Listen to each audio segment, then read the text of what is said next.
Hello everyone, this is Alex Smith. Welcome to knowledge the ambition. स्वागत है आपका knowledge the ambition के इस सेशन में।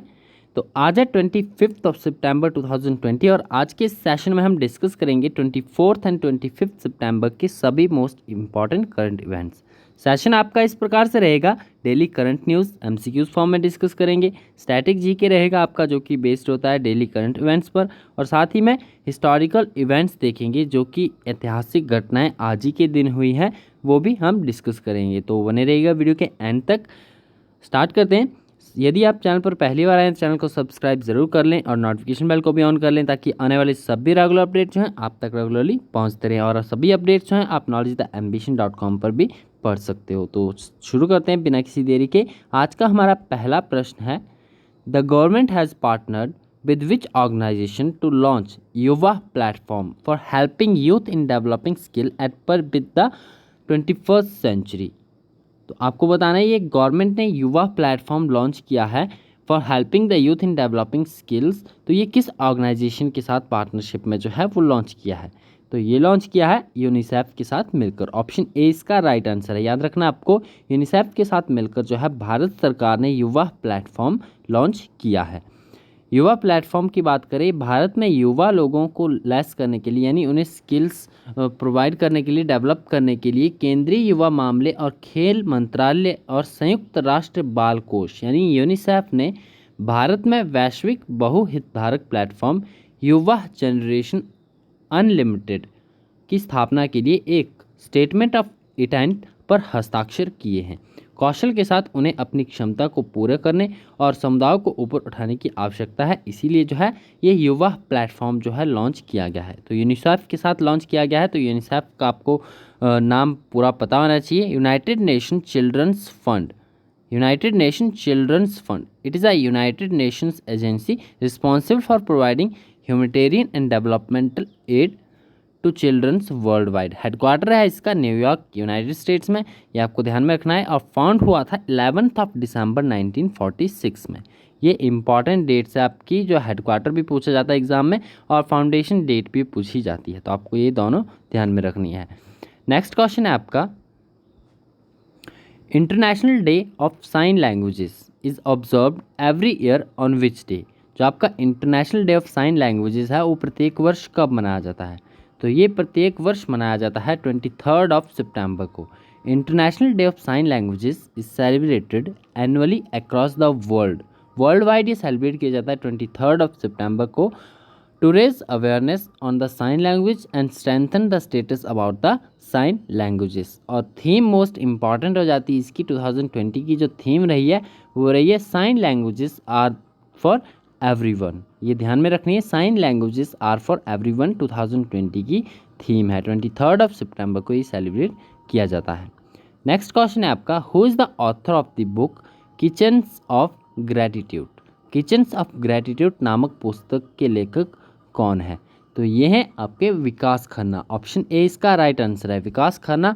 आपको ध्यान में होगा विकास खन्ना को हमने पहले भी डिस्कस किया है। आप यहाँ पर इनकी तस्वीर देख सकते हो। स्टार शेफ हैं विकास खन्ना। इनके द्वारा ऑथर की गई है book kitchens of gratitude, in which he has written about his feed India initiative. और फीड इंडिया इनिशिएटिव के लिए ही इन्हें जो है एशिया गेम चेंजर अवार्ड से भी सम्मानित किया गया है। तो आपको ये ध्यान में रखना है, इनकी बुक का नाम भी और इनका नाम भी।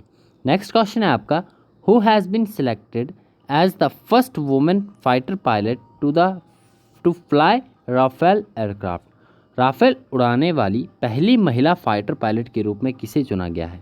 तो ये चुना गया है शिवांगी सिंह को। ऑप्शन ए इसका राइट आंसर है। ये आपको ध्यान में रखना है, वाराणसी से हैं ये। वाराणसी से flight lieutenant Shivangi Singh Rafale विमान उड़ाने वाली पहली महिला फाइटर पायलट बनने के लिए तैयार है। वह वर्तमान में राफेल जेट को उड़ाने के लिए रूपांतरण प्रशिक्षण से जो आपकी प्रशिक्षण है इससे गुजर रही हैं और जल्द ही अंबाला स्थित नंबर 17 स्क्वाड्रन में शामिल होने जा रही है, जिसे गोल्डन एरो के रूप में भी जाना जाता है। तो शिवांगी सिंह जो है ये पहली महिला बनेंगी राफेल विमान उड़ाने वाली। तो आपको ये ध्यान में रखना है और ये वाराणसी से हैं। नेक्स्ट है आपका, when is the world maritime day 2020 observed. World maritime day 2020 किस दिन मनाया गया?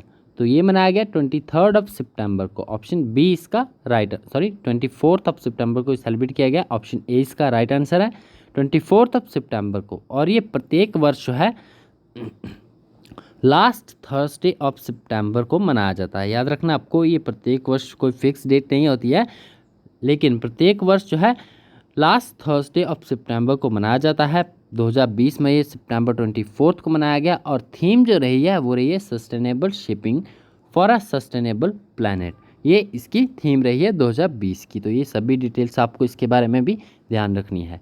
नेक्स्ट है आपका, विच नेशन विल को host global climate summit in December along with the United Nations.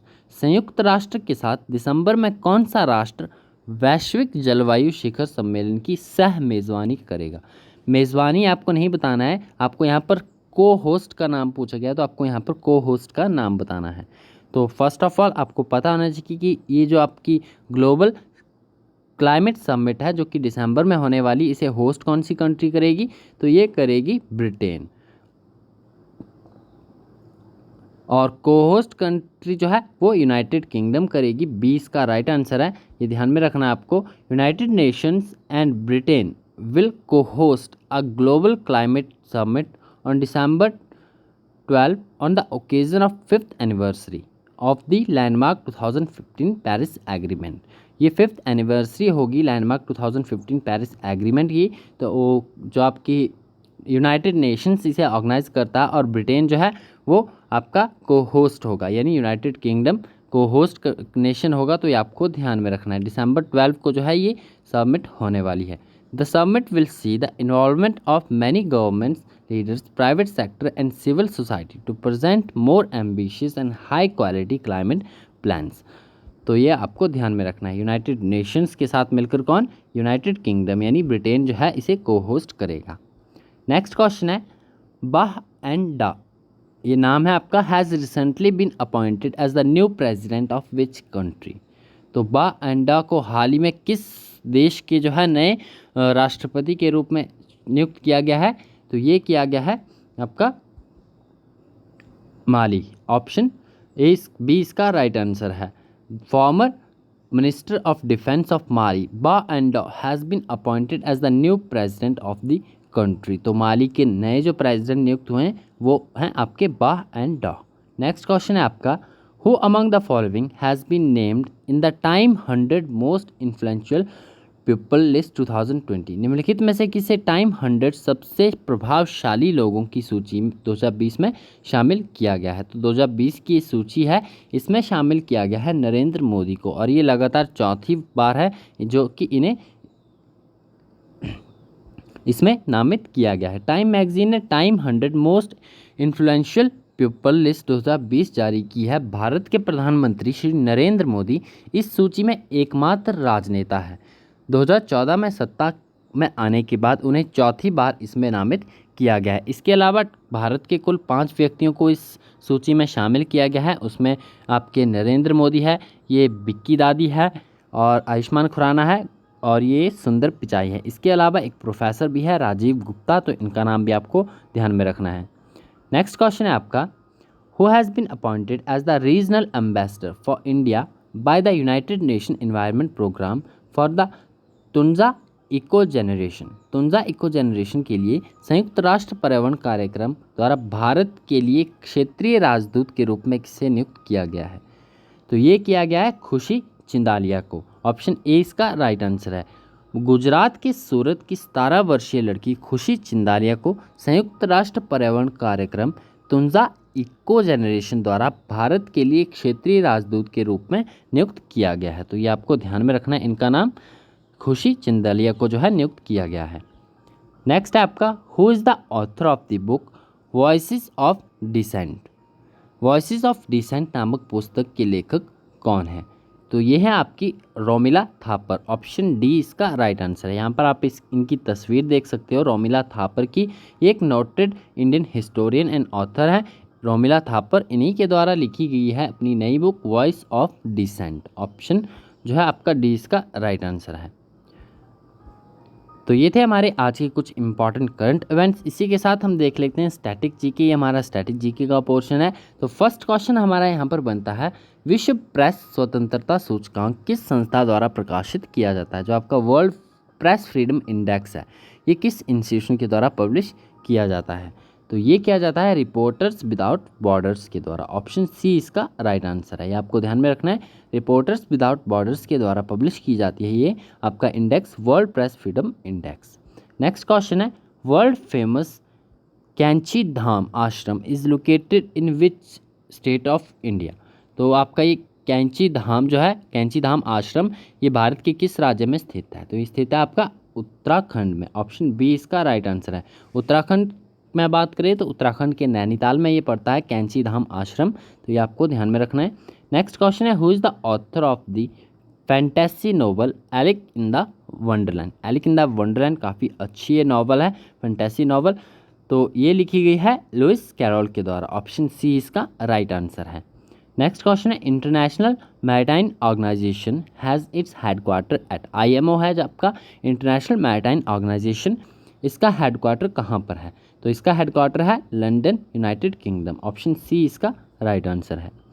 Next question है, in which city the Jolly Grant airport based? Jolly Grant airport जो है वो कहाँ पर स्थित है? तो जॉली ग्रांट एयरपोर्ट पड़ता है आपका देहरादून में। ऑप्शन डी इसका राइट आंसर है। नेक्स्ट क्वेश्चन है, red card, sweeper, blind side, full back, half back, ये कुछ एक टर्म्स है जो कि यूज़ की जाती है निम्नलिखित में से किस खेल में? आपको बताना है। Red card, sweeper, blind side, full back और हाफ बैक। तो ये सभी टर्म्स जो है वो यूज़ की जाती है फुटबॉल में। ऑप्शन बी इसका राइट आंसर है। एग्जाम में इसी प्रकार के क्वेश्चंस बनते हैं, तो आपको इनका ध्यान रखना होता है क्योंकि डेली करंट इवेंट्स पर बेस्ड होते हैं। किसी ना किसी तरीके से ये स्टैटिक जीके जो है आपका करंट न्यूज़ में रहता है, तो आपको ये सभी क्वेश्चंस को ध्यान से पढ़ना है। ये सभी अपडेट्स आप हमारी वेबसाइट knowledgetheambition.com पर जाकर भी पढ़ सकते हो। नेक्स्ट है आपका, Roseau is the capital of which country? तो ये आपकी कैपिटल है डोमिनिका की। ऑप्शन ए इसका राइट आंसर है। नेक्स्ट आपका today in history, historical events है कुछ एक इम्पॉर्टेंट जो कि आपके एग्जाम के लिए इम्पॉर्टेंट है, उन्हें हम यहाँ पर डिस्कस करते हैं। तो आज के जो इम्पॉर्टेंट इवेंट्स हैं, फर्स्ट है आपका 1524, 25 सितंबर 1524 को वास्को डी गामा आखिरी बार वायसराय बनकर भारत आया था। नेक्स्ट है 1639, अमेरिका के कैम्ब्रिज में पहली प्रिंटिंग प्रेस की शुरुआत हुई। तो इंटरनेशनल कुछ एक इम्पॉर्टेंट होते हैं हिस्टोरिकल इवेंट्स जिन्हें मैं यहाँ पर इंक्लूड करूँगा। साथ ही में हम इंडिया की सभी मोस्ट इम्पॉर्टेंट जो हिस्टोरिकल इवेंट्स आज ही के दिन में हुए उन्हें भी डिस्कस करूँगा डेली बेसिस पर। नेक्स्ट आपका Pandit Deendayal Upadhyaya, who was born on 25 of September 1916। तो 25 सितंबर 1916 को जो है पंडित दीनदयाल उपाध्याय का जन्म हुआ था इन अ विलेज ऑफ नागला चंद्राबन इन उत्तर प्रदेश। तो उत्तर प्रदेश में इनका जन्म हुआ था 25 ऑफ सितंबर 1916 को। इम्पॉर्टेंट है पंडित दीनदयाल उपाध्याय, तो इनके बारे में आपको पता होना चाहिए। नेक्स्ट है क्वेश्चन है आपका, नेक्स्ट इंपॉर्टेंट है आपका 1920, 25 ऑफ सितंबर 1920 को Satish Dhawan, Indian aerospace engineer and chairman of ISRO was born. तो सतीश धवन का बर्थ भी आपका 25 सितंबर 1920 को ही हुआ था। ये एक इंडियन एरोस्पेस इंजीनियर थे और साथ ही में चेयरमैन भी रहे हैं इसरो के। तो ये थे हमारे आज की कुछ इंपॉर्टेंट अपडेट्स। आई होप आपके लिए सभी जानकारी बेनिफिशियल होगी। यदि आपको वीडियो पसंद आए तो वीडियो को लाइक ज़रूर करना है और अपने फ्रेंड्स का शेयर जरूर करना है। और चैनल पर पहली बार आए तो चैनल को सब्सक्राइब भी ज़रूर कर लें और नोटिफिकेशन बेल को भी ऑन कर लें ताकि आने वाले सभी रेगुलर अपडेट्स हैं आप तक रेगुलरली पहुँचते रहे। तो मिलते हैं नेक्स्ट वीडियो में। Thanks for watching and best of luck for your bright future.